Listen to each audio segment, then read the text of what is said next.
Mine's not working. Just tilt the marshmallow, Charlie. Still not working. No, Charlie, tilt it 23.5 degrees.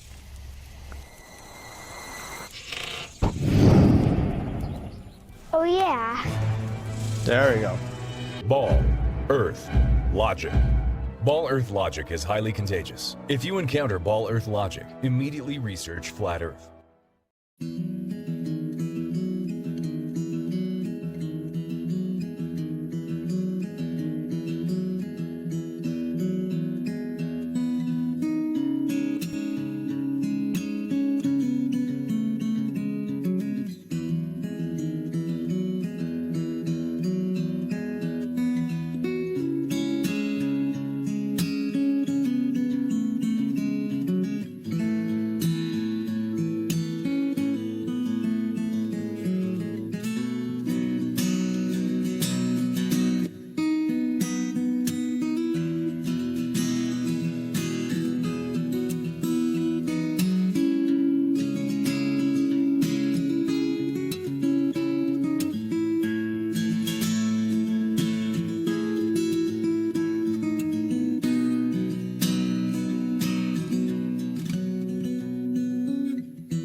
This is a woman that gave birth on an airplane. This was back in October. This isn't even a new story. But I'm not going to play the video because I don't want any copyright problems. But here's another one from CNN too. It's a legitimate story, so please look it up. The story is they were going from Bali to LAX. They had to make an emergency landing in Alaska because a woman gave birth on a plane, which is kind of a cool story anyway. But there's a problem with this. This just says they landed in Alaska, but you can do a little searching to find out that they landed in Anchorage, Alaska. So if you look at that on a map, Anchorage, Alaska is up here off the coast of the tail of Alaska, I guess. It's where the water meets the land right here. That's where Anchorage is. The problem I have with this story is that if we live on a globe, flying from Bali to LAX and having to make an emergency landing way up here in Alaska doesn't make any sense. This scale down here is 1,000 miles. So at some point during this flight, supposedly when she had the baby on the plane, they had to make an emergency landing, what, 2,500 miles off course? I mean, more than 2,000 miles off course, no matter where they were, to get up there. Does that make sense to you? If we live on a ball, this has to make sense to you. Let's just say they weren't going to LAX. Let's say they were flying to Alaska. Well, when you book a flight from Bali to Anchorage, look at this. The 19-hour flight goes to almost a full day. But that's where they made their emergency landing. So they go from this. She has a baby at some point on this flight. They need to make an emergency landing. So they zip up here. I wonder how fast they landed in Alaska. I wonder how long they were actually in the air. Because if this flight was 19 hours and they had to stop prematurely, I'm assuming they were in the air less than 19 hours. Wouldn't you assume that? Would you assume that they kicked up their flight, 4 hours or so? Yeah, me neither. So in thinking about this, I looked at it in a different way. If you look at it on a flat Earth map, and you're going from Bali to LAX here in Los Angeles, Anchorage, Alaska is on the way. So if somebody had a baby on the plane and they had to stop somewhere, this makes perfect sense. Again, if you're going from Bali to Los Angeles and someone has a baby on the plane and you have to stop somewhere, wouldn't you think an emergency landing would look more like this than like this?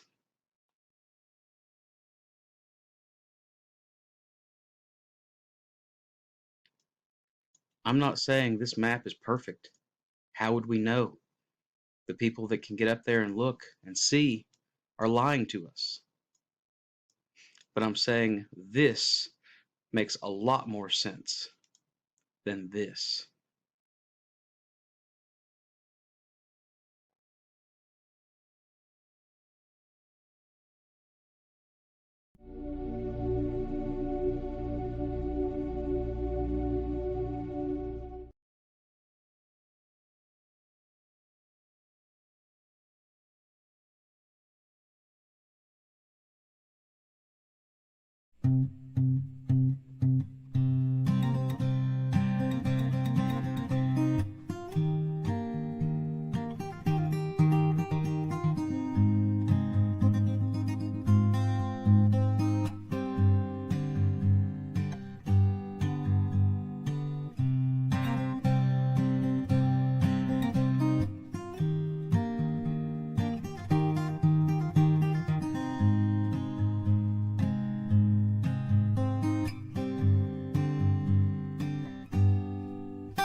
This magnifying glass represents our personal atmospheric dome by which we view celestial phenomena in our world. Believe it or not, everything we see is magnified by the water particles in the air. And so we're going to start over the North Pole, which is where Polaris is, the center of the flat Earth. And you can see as we go south, even though these are circles around the North Pole, it actually creates kind of a fictitious southern pole star there as we move out from the north, which would be south. You can also see how if you were in the north, you would see the moon right side up, and if you're in the south, you would see it upside down. And as these stars do circles around us from east to west, you can see how in the south they would appear to be rotating in a counterclockwise direction as opposed to north.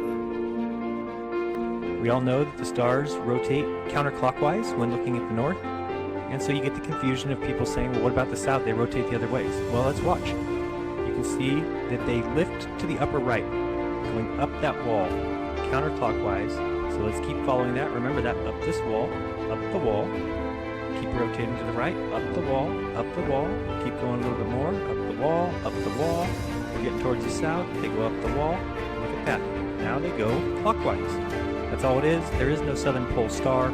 They're all rotating the same direction. It's like a big tunnel rotating above us.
The spherical ball is actually a ceremonial pole, but because we're on a glacier here, any pole you put in the ground actually moves over the course of the year. So what we have over at the American flag is what we call the real pole. Every year they survey that to make sure it's at 90 degrees south.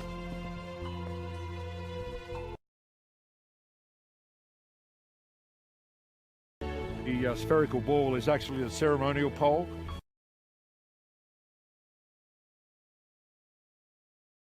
But because we're on a glacier here, any pole you put in the ground actually moves over the course of the year.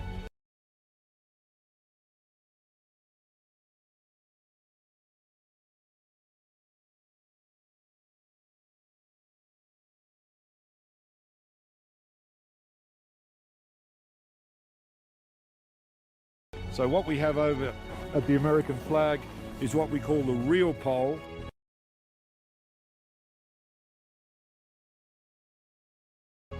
Every year they survey that to make sure it's at 90 degrees south.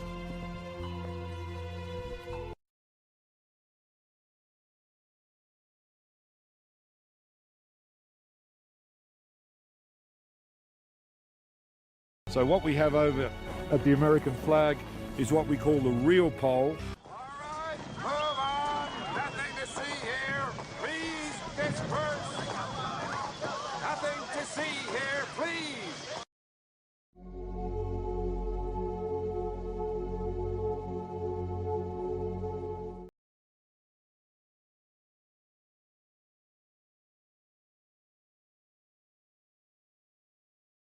Space shuttles and other space rockets arc and appear to fall back down in order to get into orbit. Sure, the altimeter never shows this arc, but that must still be the way to get into space. And I think it's interesting how the rockets have to fall to go up. In addition to pointing out this weird attribute, flat earthers have also made us aware that no one actually knows why these rockets arc like that, as demonstrated by this parent here. Is that a plane or is it the rocket?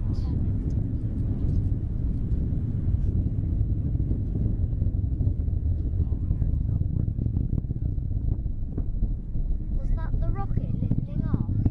Yep, that's it. That's a noise. I've never heard it before. It's drifting. That's bad.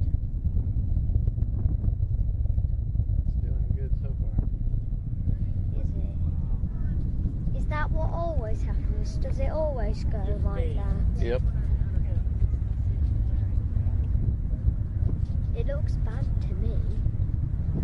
It's in space. Or is it? Is that it?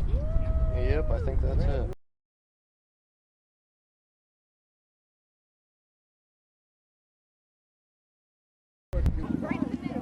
Oh no, it's going down!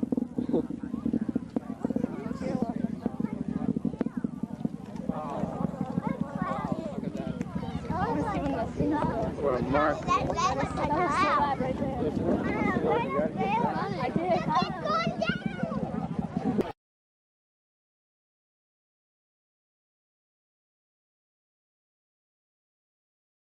Peter, for Sandy, is it turning or is the Earth spinning? A rainbow.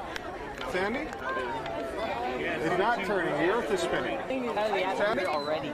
That's going straight up, it's just the Earth is turning. We're moving away from it.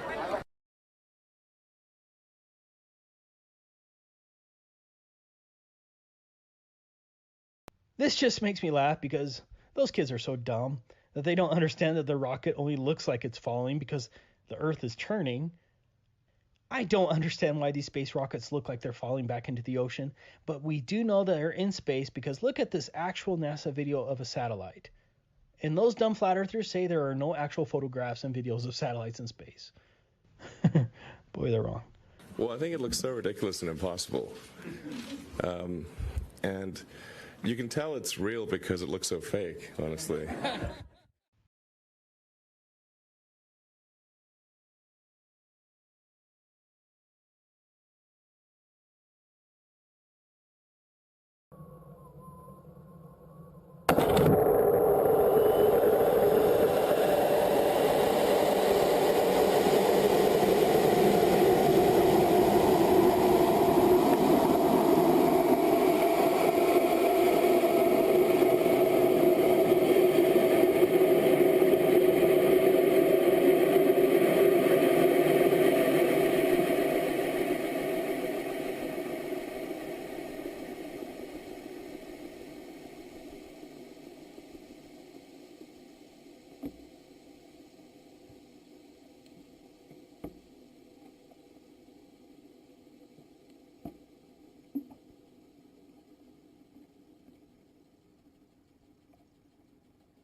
tell me your name. Ruth Heath. Ruth, and how old are you today? 102. 102. So you were born in 1918. 1918. And we were just talking, and I asked you what shape the Earth is, and what did you say? What were you taught in school in elementary school? I was taught in school that the Earth was flat. And then what do you remember when they changed it to a globe? Well, when they changed it, I remember when they changed it, but I can't remember the date or anything like that. And did you believe them? Yes, I did. You did. Now, I was young. Right, and we all were told by people that we trust. That's right. Where did you go to school? Elementary school. I went to Spur Glen School in Hamden, Connecticut. I lived on a farm and grew up with all kinds of animals. No electricity. A big white farmhouse. You said that you're religious, that yes.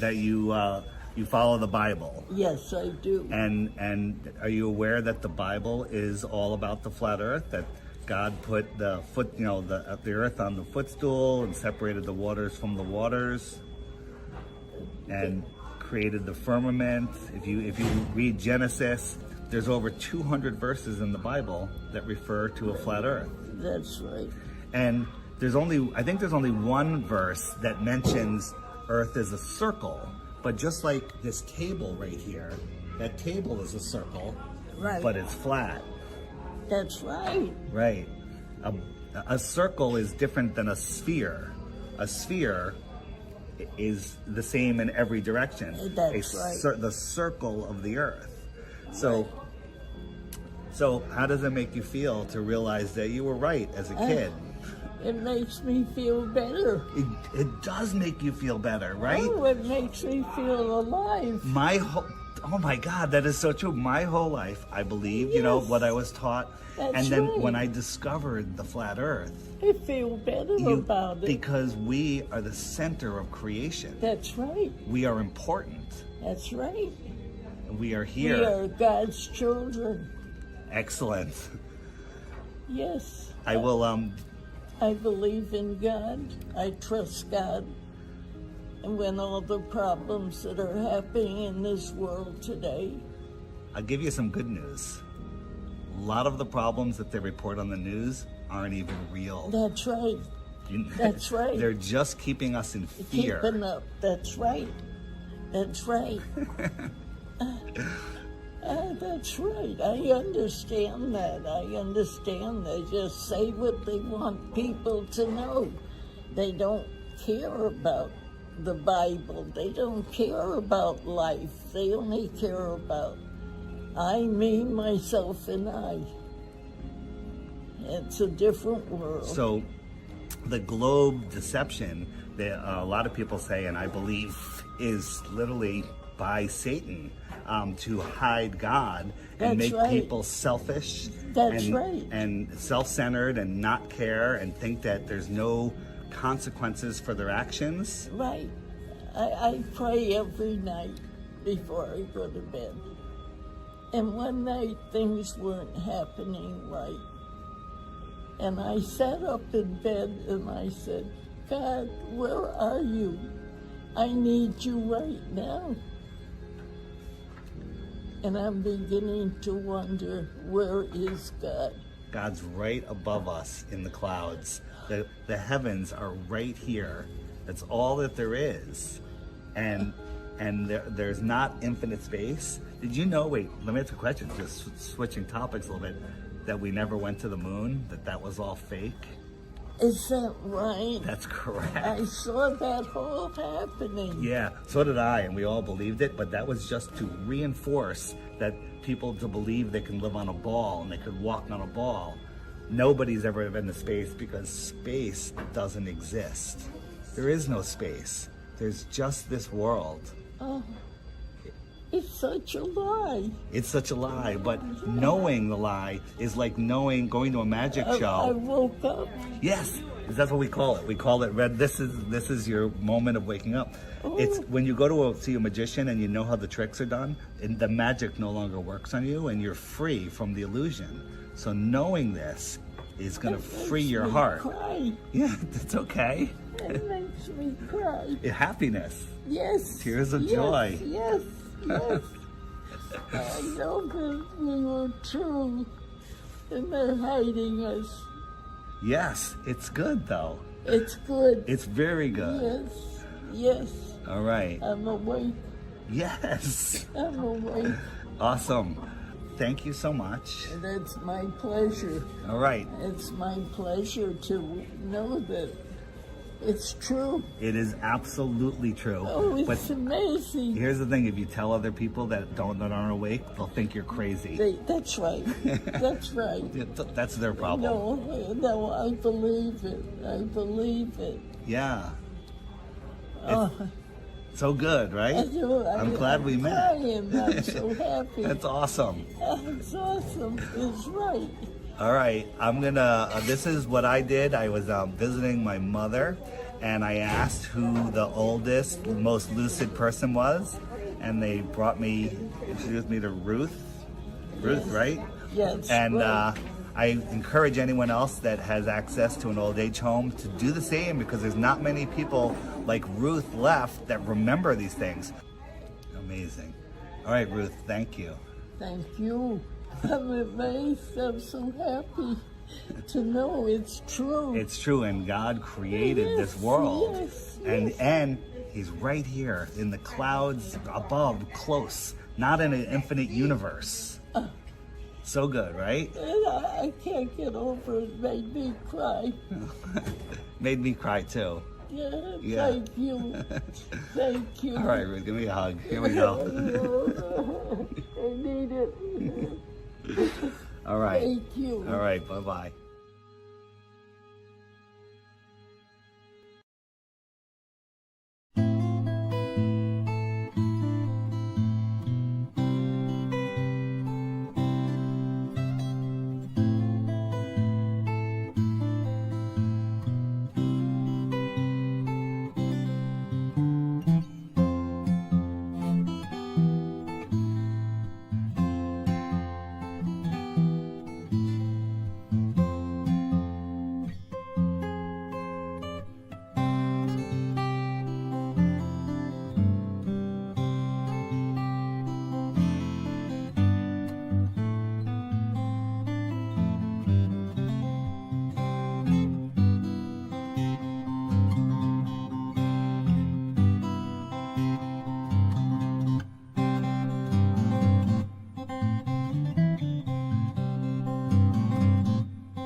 In this video, we will be explaining how incoherent electrostatic acceleration creates the downward vector.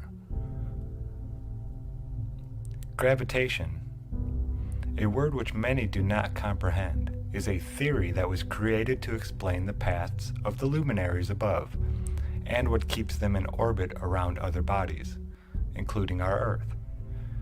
It has been known and taught in college-level physics courses that the electric forces that hold the Earth together are 26 times stronger than the gravitational forces that are supposedly here on Earth. I will now show you a short video of former MIT physics professor Walter Lewin explain this quite clearly. So what holds our world together? Well, on the nuclear scale, 10 to the minus 12 centimeters, very important are the nuclear forces. On an atomic scale, up to thousands of kilometers, it's really electric forces that hold our world together.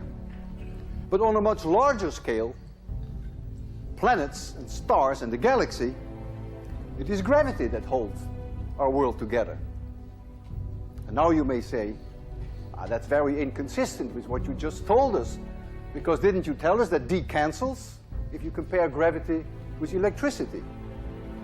Yes, but keep in mind that most objects in the universe have only a very small amount of charge per unit mass.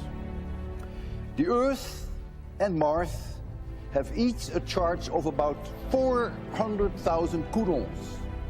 The gravitational force between them is therefore about 17 orders of magnitude larger than the electric force. So even though our immediate surroundings are dominated by electric forces, including your own body for that matter, the behavior of the universe on a large scale is dictated by gravity. As you heard the professor state, gravity does not take place until we start talking about a moon orbiting a planet, the planet orbiting a sun, or stars orbiting the center of their galaxies. I fully agree that this is a theoretical concept that is unproven still today, and find it odd that they need ideas such as dark matter to make up over 90% of their model to explain how it is possible. Having said this, I completely understand people's reluctancy to use gravity in any kind of discussion about the place we live. At the same time, most people who have never been educated on the subject correctly believe that the force holding things in orbit and the force making things fall are one and the same, in which lies the problem. It is hard to explain how this place works when most do not know how the laws of electricity control the world around us. I will try in this video to explain how incoherent electrostatic acceleration works while using examples that can be recreated by anyone. To start out, we will take a look at Earth's electrostatic field. This is important because we, along with all the matter in this known realm, are inside of an electrostatic field. The Earth itself has a measurable negative charge compared to the air above it all across the plane. As soon as you leave the surface, there is a positive charge in the air around you that grows in electrostatic potential the further you go up towards the sky. It is a steady, gradual rise in potential, which tells us, according to the laws of electricity, that we are between two Gaussian surfaces. A Gaussian surface is simply a surface that encloses or distributes a charge.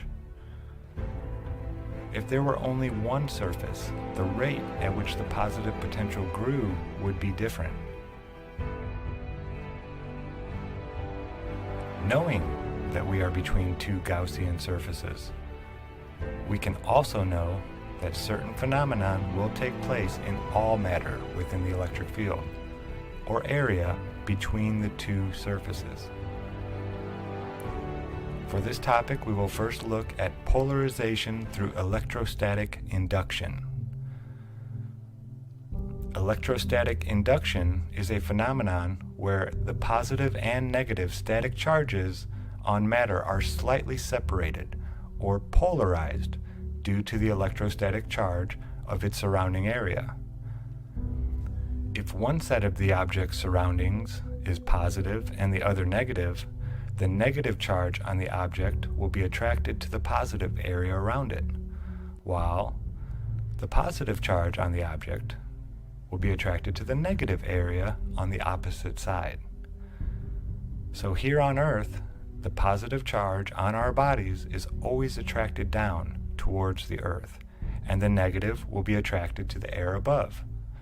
This phenomena creates a slight force in that downward vector, because as soon as we leave the ground, we start becoming positively charged by the air around us and are now forced towards the negative of the ground. This is electrostatic acceleration. One might think that the attraction from above and below would cancel out completely, but it is the electrostatic gradient that creates a flow from the positive above to the negative below. Think of the Earth as a flat strainer, and there is a constant flow of water from above, moving very slowly, always applying a force in a downward direction. This would be considered a vector. The electrostatic potential difference getting stronger as you rise from the Earth will keep a steady pressure from above at all times until it reaches the Gaussian surface above.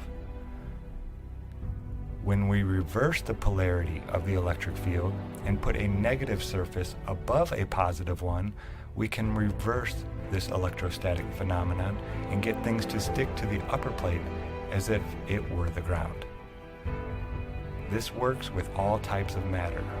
You can move wood, iron filings, and even human hair with these forces.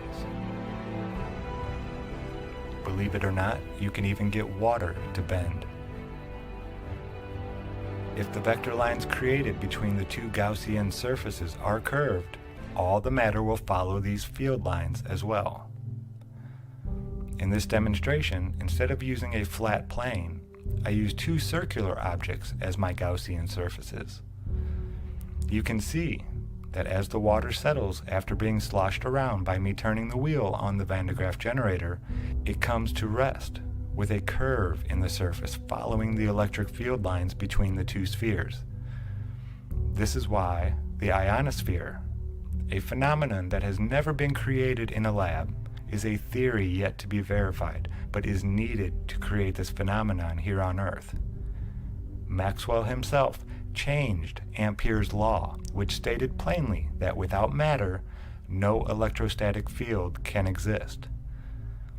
Maxwell changed it with no scientific evidence, allowing it to gather magically above our heads in free space.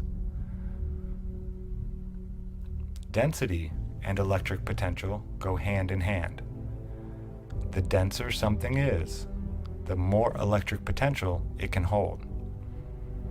Not that I believe in the model of the atom, but even the periodic table has a distinction on the amount of electric potential there is in the different elements. In this demonstration, I have a metal button hanging from helium balloons that keep the button buoyant just above the ground. By only adding more electrostatic potential to the button, you can see it will appear heavier and force the buoyant object down along the vector lines created by the electrostatic potential difference.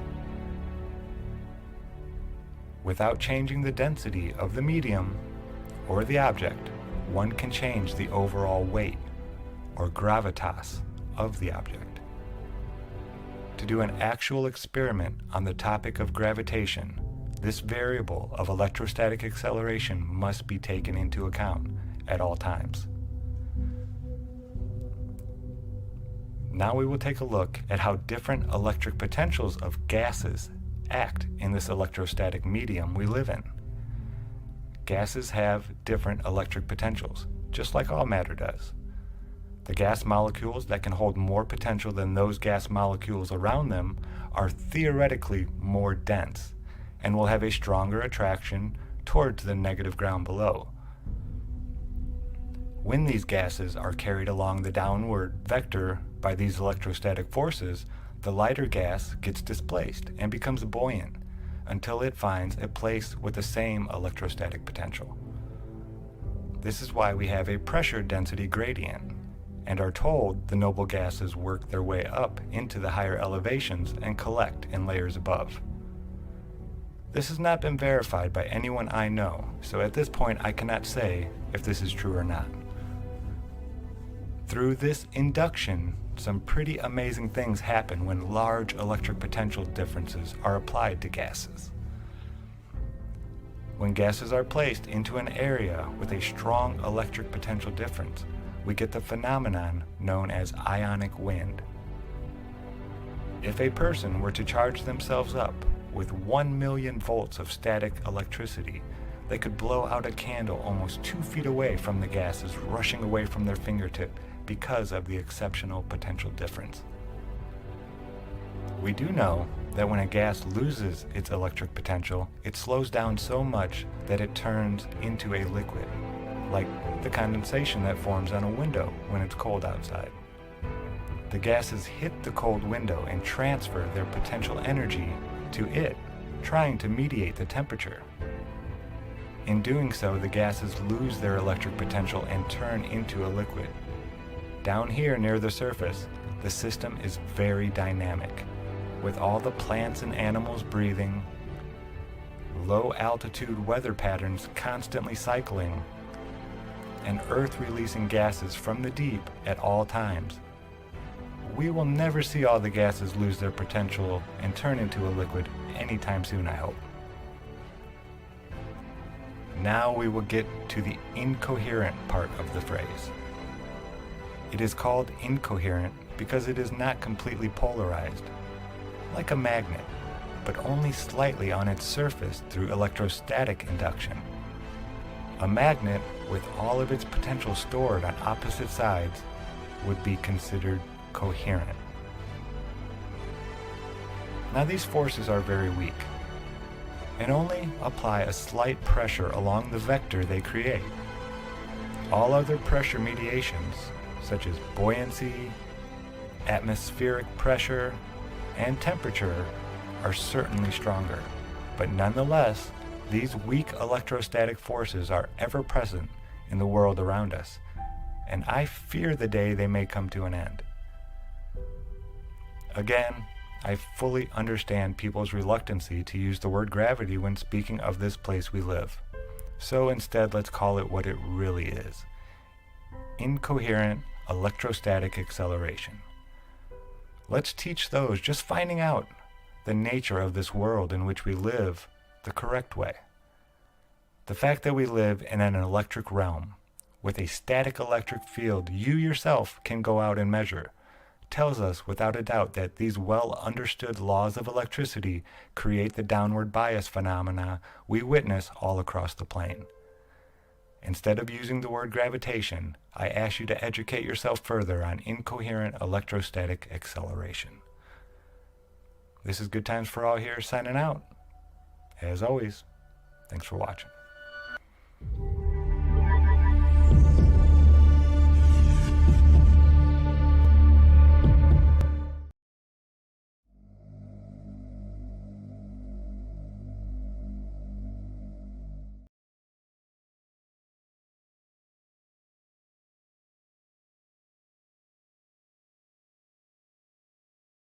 The science is the same of that of a lens. Here's a simple example. So if you're looking at Chicago here, just maybe now you can just see the top of the Sears Tower, and if our simulated temperature inversion moves into place, hopefully now you can see pretty much all of Chicago, see all the lower buildings, including what's at ground level. So the atmosphere really is acting like a lens. Yes.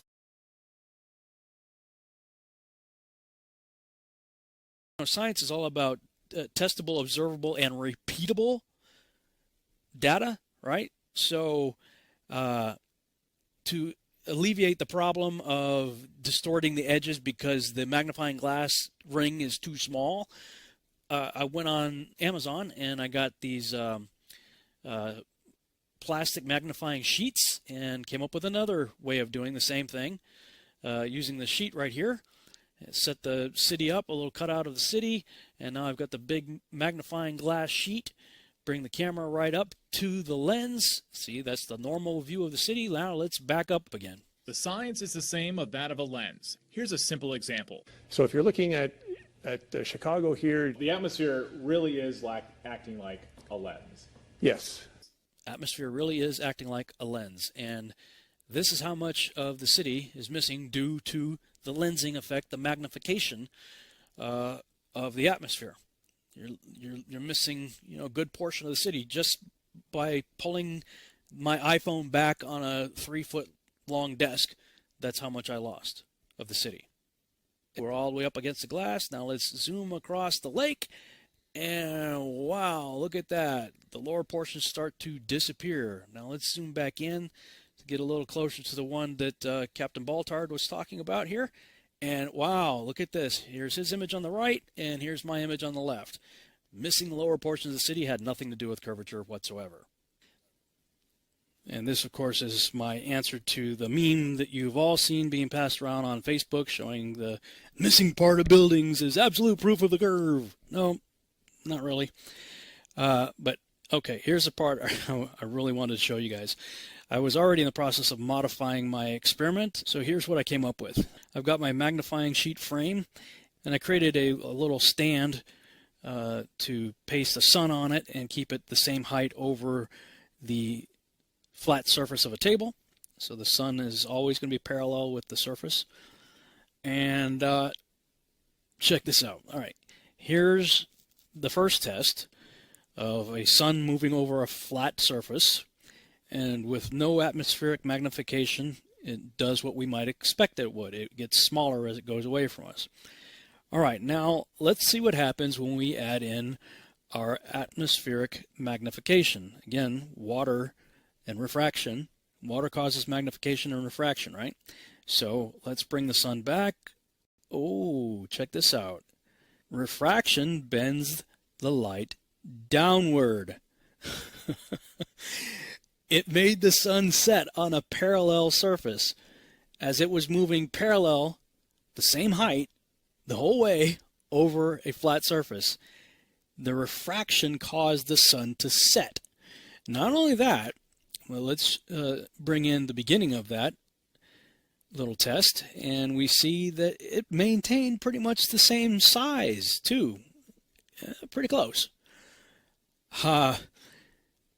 And of course, that's because as it's moving away, the magnification is still taking place. And so even though the sun's further away than it was in the beginning of the test, the magnification basically preserved the same size, and the refraction made it set.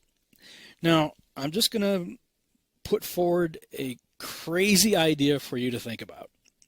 And that is, if Rob Skiba could figure this out, I'm just going to go out on a limb here.